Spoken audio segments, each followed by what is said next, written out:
Hey everyone, and welcome back to Steel Streams. I'm Jothan, And I'm Gracie. and we're here with episode 2 of our We Play Torchlight II series. This is a fresh run through of the game. Actually haven't beaten it myself yet. Uh, Starting off, we're both, I believe, level 6, and just starting off in Act 1 pretty much. Haven't really gotten too far. Don't even have any other waypoints apparently, so we're going to be hoofing it. And inventory is clear. It's been a little bit of a while since we've hopped on here, and it's going to involve a lot of smacking things in the face and shooting it, which is absolutely awesome. There's nothing wrong with that. So this is a fresh playthrough. However, this isn't a reroll of the world, so everything that we had killed previously is already dead. Which is why we got a long path of nothing. Yes. Luckily, though, it does help us kind of keep track of where we've been, where we haven't been. Good old skeletons. And zombies, and all that good stuff. I can't remember how to attack for a second.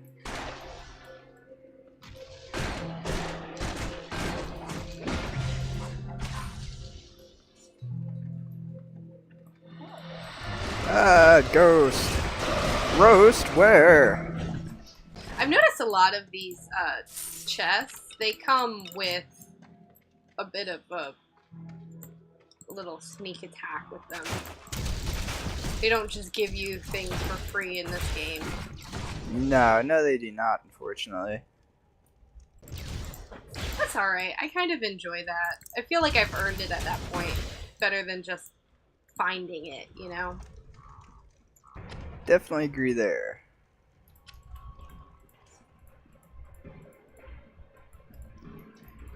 And, I'd say it's a little bit more varied than, say, Diablo 2 back in the day, where you'd come across chests, and the only things you had to worry about was booby traps, gas clouds, exploding boxes, things like that. This game, like you said, there's a lot more spawns or chest guardian bosses, mini bosses, as you will, and it adds a little bit more variety to it. Although I have to say, one of my favorite things to run into is the Mimic, the treasure chest with teeth that proceeds to chase you down and try and eat you. And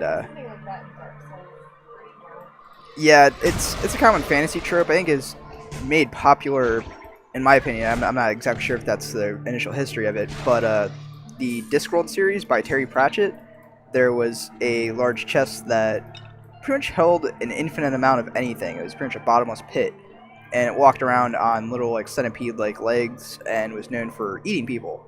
And when it would eat people, they would pretty much disappear into oblivion.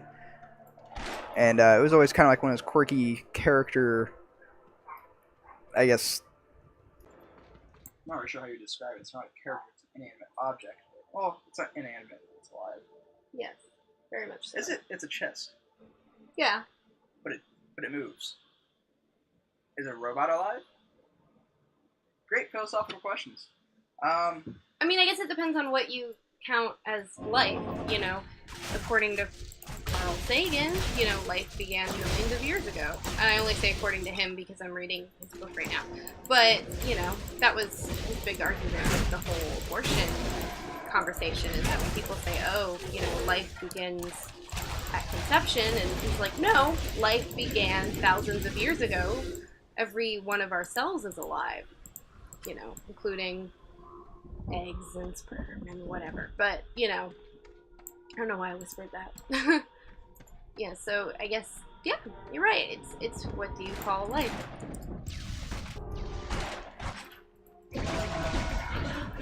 And here we got a mini boss that seems to be giving all the rest of his buddies here poison damage. And he inflicts bleeding, which isn't great. So he needs to kind of get shot in the face repeatedly until he dies.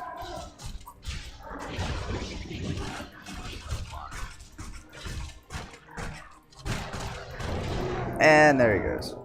He dropped absolutely nothing in my case. Ooh! There is a bitter sprite with a golden key. And some kind of strange purple portal. I don't know what's in here, but let's find out. Bless you.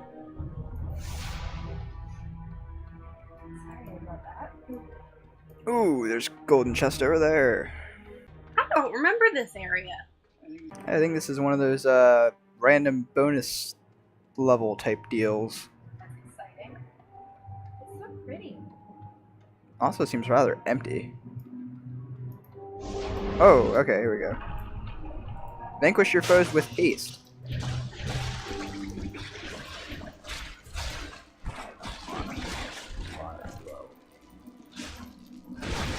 And we are definitely doing a good job of vanquishing with haste.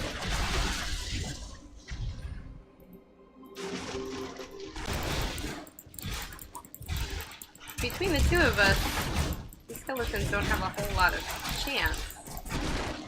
No, and I think I see what's going on here. It seems they're activating one of these pillars at a time, and each ghost seems to be spawning more and more of them. Progressively harder, it seems, too.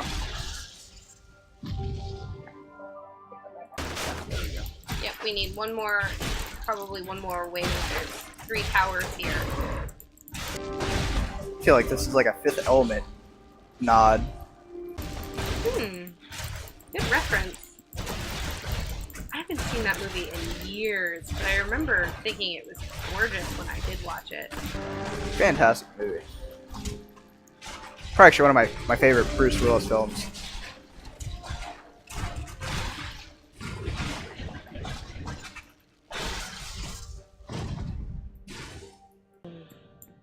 And that unlocked each of these platforms, which all have chests on them. Okay. Alright, I see what you're doing here. Loot. That was pretty disappointing loot. I got some gold and a pair of pants. Yeah, that's better. Okay, lots of gold. Show me potato salad. I actually just made myself hungry by saying that. Now there's these... That's a good question. If you can tell sometimes, especially by our outfits, we do a lot of these sessions all at once. We usually spend the day here at Joa's house. Ooh, I like these sockets. I'm going to go through and look at some of my stuff before we take off. But we do a lot of these in sessions where we just sit down and go through the whole shebang, and we get about a week's worth of recording done pretty quickly. It's pretty nice, actually, because then I can go back home and do a lot of the editing and upload and things like that. Right now I'm actually home from college, so I can afford to sit around and do the editing and uploading and all that good stuff. But once I go back to school, that will change a little bit, which is fine. We've talked about it. And our production schedule should remain more or less the same. Probably a little bit more rigorized as far as the exact upload days and times and all that. We'll try and keep on top of that more and have it more regimented. And definitely by then should have a lot of our technical issues ironed out. Been having a little bit of trouble finding decent software to use as far as editing and recording, and it's very difficult considering we're actually I play myself on a Windows laptop PC, and Gracie uses a MacBook Pro, I believe, yes. Yep, it's a pro.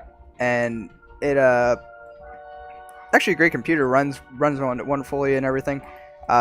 Trouble being it doesn't have a dedicated graphics card. It's actually running an HD Intel 4000 chip, which does really well for games like this and Civilizations, and even Heroes of the Storm runs pretty well. The trouble though comes in finding software that runs cooperatively with it. It doesn't seem like there's a lot of open source recording software or editing software for that matter. A lot of it's pay to use, and Which I did. I Yeah. ended up deciding to invest in a recording and editing software. I use ScreenFlow, and it works great. I really love it. I love the way that it looks. I love the way it comes out. Um, the quality is great. I've noticed since I started using ScreenFlow to edit and export videos. Before I was using iMovie, which is another software that comes on the Mac. The files were massive, and literally, I think the first 3 or so videos I uploaded, it took me 8 hours to upload those videos because they were huge files. Yeah, and I myself am using Bandicam, which while I love and the quality seems great, the file size seems to be disproportionately large. I'm talking about like 1.2 to 2.5 gigabytes for a mere 20-minute video, and that's running at full screen capture, 30 frames per second, 720p webcam, and it's just kind of excessive. Luckily, in this day and age, storage space isn't too much of an issue, but it does kind of make it taxing to do a lot of the editing and uploading itself. Yeah, especially when comparatively my videos, which are the same length of time, are a quarter of the size. Uh, and once I do go back to school, the big file size is going to be complicated to try to shuffle back and forth between editing and uploading uh, responsibilities. Oh, my poor Ginger was down there fighting these three things by herself. What are they? I can't even scroll over them to see what they were.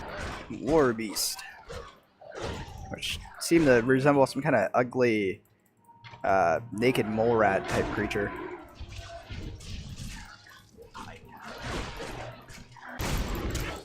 And I found a champion. And I am completely out of mana. And out of mana potions. This guy teleports. Fantastic. I would say one of the things I like about this game is the enemy types, the champions and such, are interesting without being necessarily game breaking or overpowered. In my younger days, I played a lot of Diablo and Diablo 2. You'd come across a lot of minions that would have pretty much flat out defenses. It'd be a completely resist damage from electricity or cold or fire. And when you're playing a class like a sorcerer and you happen to be, say, a fire spec sorcerer, running into mobs that completely resist 100% of fire damage is just absolutely just disparaging and terrible. And in this game, it's more so they teleport, they spawn copies themselves. It's uh, you find a lot of similar effects in Diablo 3, of course, but it compared to Diablo 2, it's just a step up, definitely. And that game actually itself, D2, may be in the future. As far as we play, it's cheap, it runs great, it runs on a cell phone or a toaster pretty much. But the trouble we were concerned with is it being too similar to Torchlight. Torchlight has a little bit more of a lighthearted flair to it. It's easier to hop in and out of, and just a little bit more family friendly overall. But I mean, if you guys would like to see us hop on D2, feel free to post a comment in the section below, and depending on the feedback and responses, we definitely might look into it. Doing some quick fishing here, see if I can grab something super cool. Not particularly. More snout. And I caught a tunnel shark. nothing. Okay, well we're getting shot at by these guys on the other side of the river, so.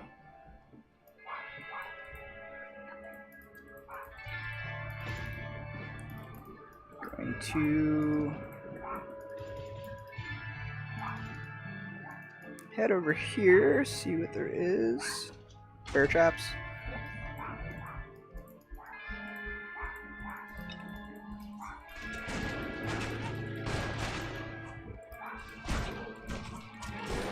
Actually, I have to say this soundtrack is very Diablo-esque.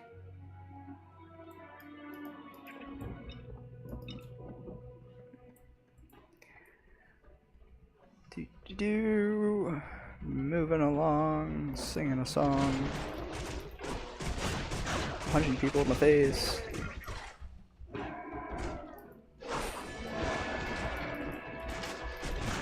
My previous character, and actually my main more or less, that I had accomplished most of the game with, I believe Act 3 is where he's at, is a engineer, and I have to say it's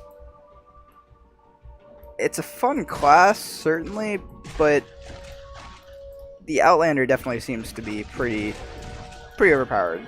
I can pretty much essentially kite people as long as I want. And a lot of my attacks are AoE or, you know, bounce effects, which is awesome. I love this game because you have to explore every little nook and cranny for all of the cool, awesome, hidden stuff. I also just love the design of it. It's so, I don't want to say unique because I don't want to be made out to be cool by people just being like, no, it looks exactly like this game. But as far as games that I've played, the art style is just kind of interesting and quirky, but at the same time, like very, it can get kind of dark. You know, especially with the skeletons and the zombies and things. So it's lighthearted, but also, you know, a little bit more mature. Yeah, it does have like a pretty nice aesthetic, while still, like you said, dabbling in some pretty mature themes there. I mean, a mob there just exploded in a violent gust of blood, which is pretty grotesque.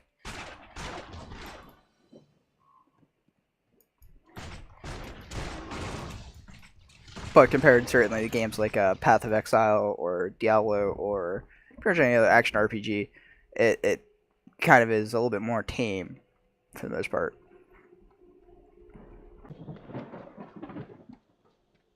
Gosh, this area is so big. I don't know where to go.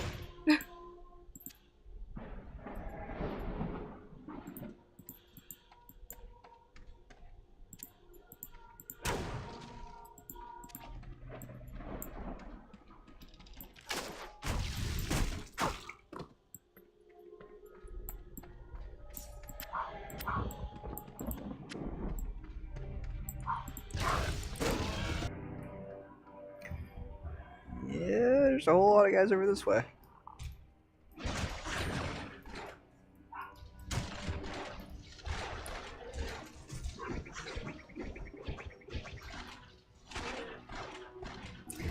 I do gotta say though, I'm not particularly crazy about the spec options in this game. Uh, Usually they're very, the talent trees are similar more so to like World of Warcraft than say Diablo, where you have you're able to mix different trees and create interesting combinations. This game, it's more so each tree fills a specific niche. There's a very much like a defensive tree, a melee tree, and a ranged tree, and they don't really work synergistically together very well. Yeah, I have noticed that, especially a little bit of my Ember Mage. 'Cause this is, like I said, the second time I've been rolling this class. The electricity spec tree is more about large damage fields, where you're just doing a lot of damage to a lot of different. I can't carry anymore. Whew, I have a full inventory. Pet, come here. How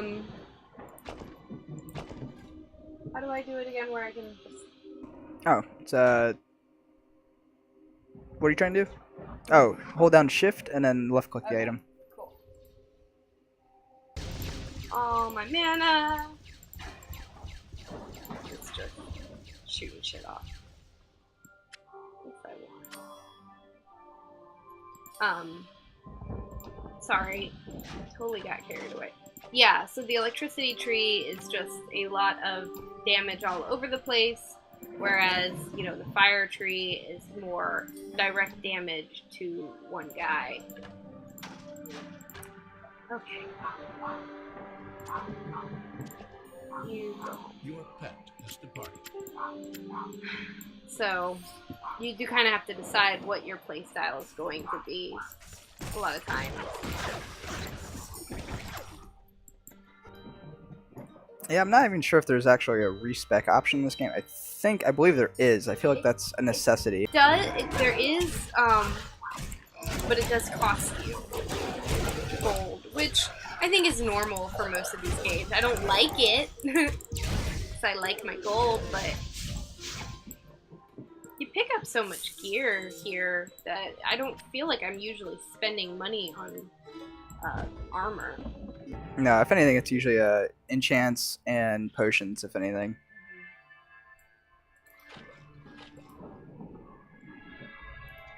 Okay, kind of disappointed with the amount of stuff in that fishing hole. Is kind of a lame selection.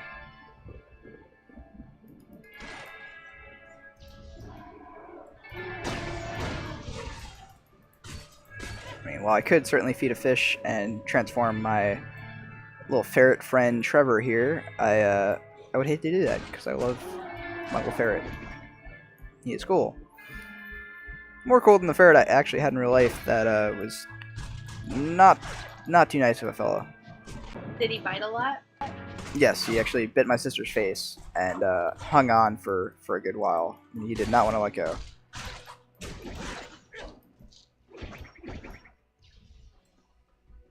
Still really neat creatures though.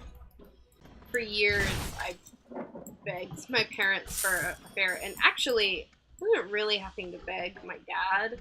My dad was kind of the guy that would let me get whatever I want. It was actually his girlfriend at the time who insisted that I couldn't get a ferret because I didn't know how to deal with them. So to prove her wrong, I decided that I was going to learn everything there was to learn about owning a ferret. And so that at the dinner table, when I asked for a ferret and that she tried to tell me something like, oh, they smell bad, I could say, well, actually, usually they smell bad because people overwash them. And it dries out their skin and it makes them produce more oil, which makes them smell worse. So letting the ferret kind of do its thing and be oily and be stinky is the best thing you can do for it. All that really did was made her look like a fool, which wasn't that hard to do. And still, I never got a ferret. So, I also had really big dogs, and I've always had really big dogs. First, it was a Rottweiler, then pit bulls. So, a tiny little ferret might have not been the best thing to get for me at the time. I love a pet stag. Stag? Yes, since we're talking about animals that we have in game and don't have in real life. Stag would be neat. Stag would be neat, especially if it's as good as Ginger. Ginger just kind of prances around, and she headbutts things. I've noticed that. That's her attack. It's headbutting. Oh, hi. All of you little guys running around everywhere. Ah, there seems to be quite a few of these skeleton champion guys impaled on these pillars. It's like a common theme going on.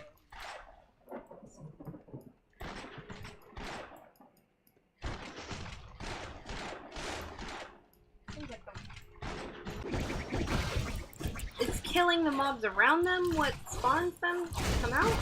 Yeah. They seem to be doing like anywhere from 2 to 4 waves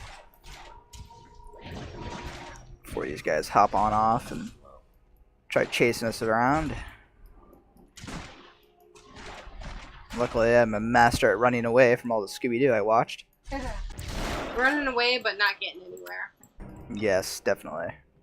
Gosh, I was such a Scooby-Doo fan when I was younger. I actually had a Scooby-Doo themed bathroom.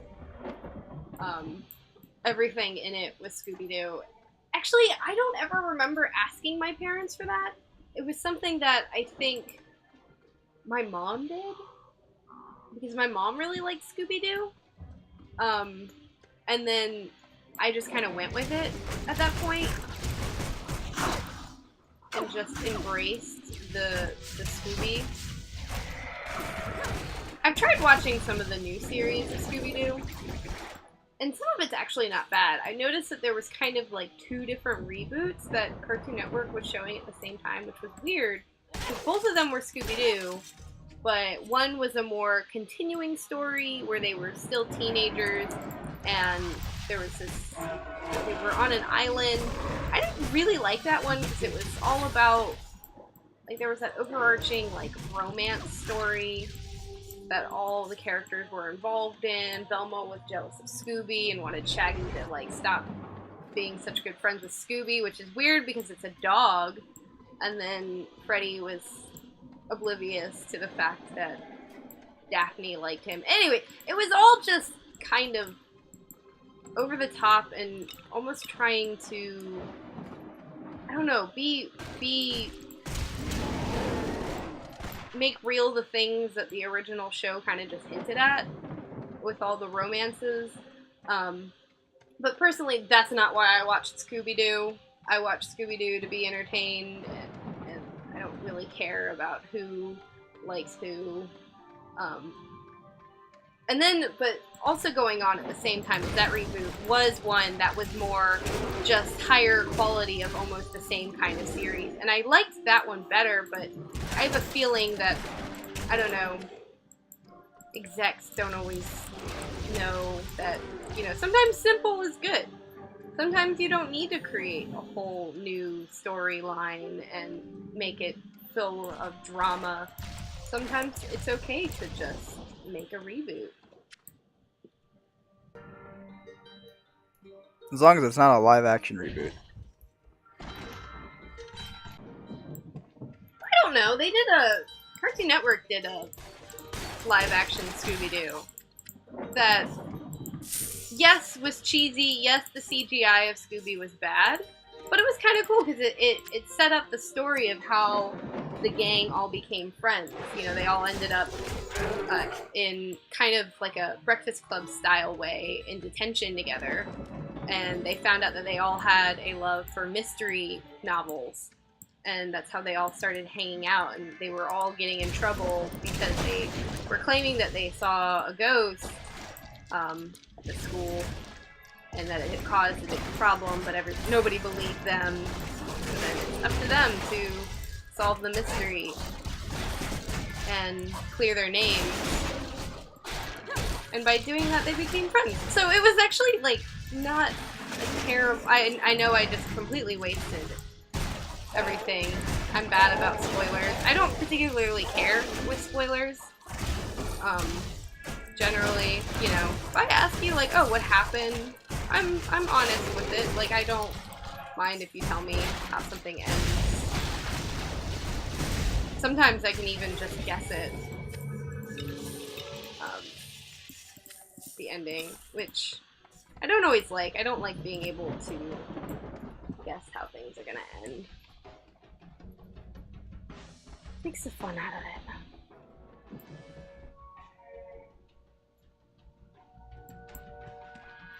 Come by this quest giver. And then call it.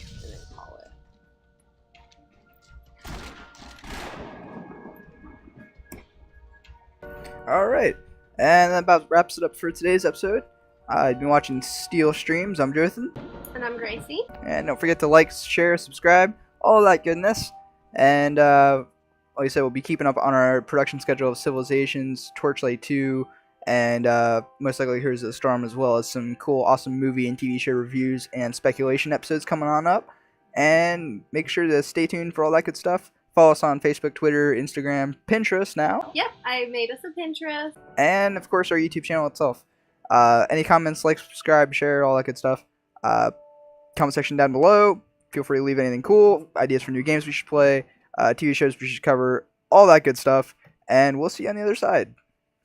Later.